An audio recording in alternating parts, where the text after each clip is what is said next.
this is Kelly, and this is Callie. Um, so I did a video before of Callie, and she is your very typical right brain extrovert.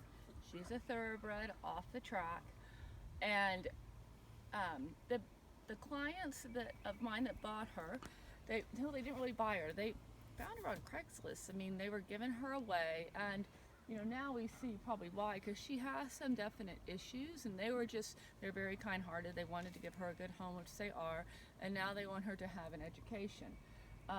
One of the things when I got Callie last week from them, they said she does not stand still. So you see, now we're getting the standstill. And there are a lot of things that I've been focusing on with her. One thing is just the primary games that we play. We do a natural horsemanship. She really did not understand the difference between what is pressure and what is not pressure. And that's usually what the problem is with horses that are spooky or fractious. It's because they don't know the difference between what is pressure and what is not.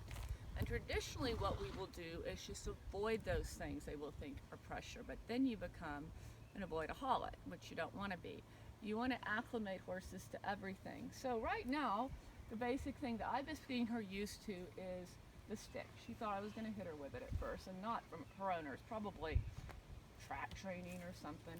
So she moves a little bit right now, but what I just do is I'll disengage her and just do a little bit more. Good girl.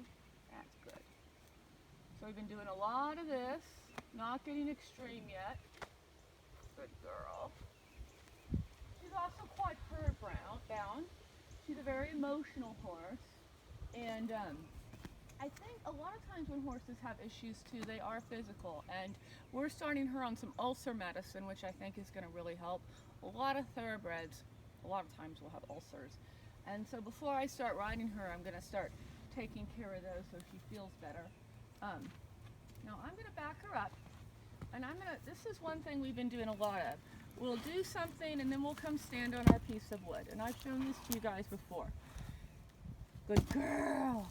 So this is where she knows she always gets to stand still. Okay, good girl. And I'll tell her she's a good girl. I'll give her a treat. She loves treats. And this is where the relaxation happens. This little piece of wood is her sweet spot.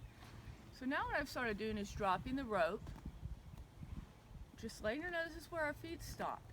And my goal is that very soon, all I'll be able to do is drop the rope, and she'll know that's where the sweet spot is. And that's where the standstill happens. I remember a long time ago I heard Ray Hunt say, and I didn't really understand what he was talking about, but now I do, you have to get the standstill.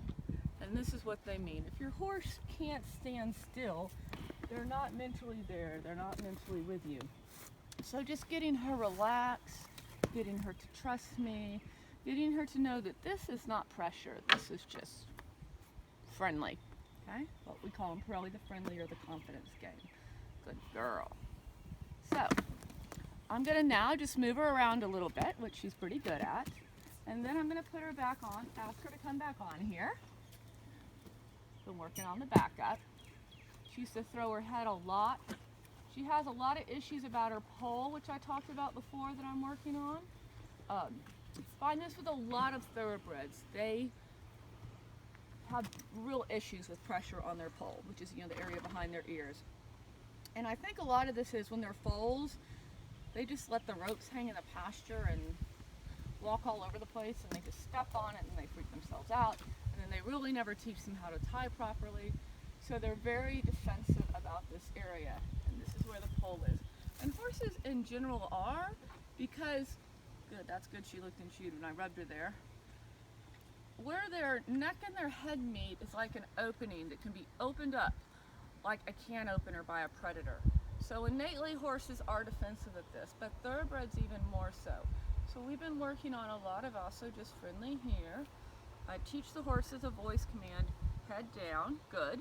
And I'm also putting a little pressure here, head down, good girl. So we do a lot of head down. Okay, that's one of the things I do with all the horses is a lot of head down and flexion, okay? So So I'm going to move her around a little bit. Good girl. I'm going to circle a little bit to the right now. Good girl. So before she would go running off. Still trying to figure out, or I'm still trying to let her know that you stayed the direction that I put you in till further notice. Sometimes she likes to randomly change direction. How about we stop right now? Good girl. She's asking me a nice question. Let's go over here and stand.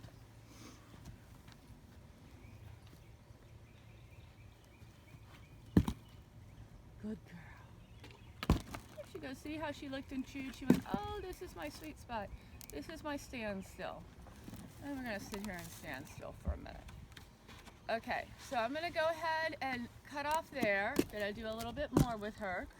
And then I'm going to start, which I'll do another video on. I'm going to start getting her ready to long line. I'm just going to do it with one line, but I'll do a video on that later. Okay? All right.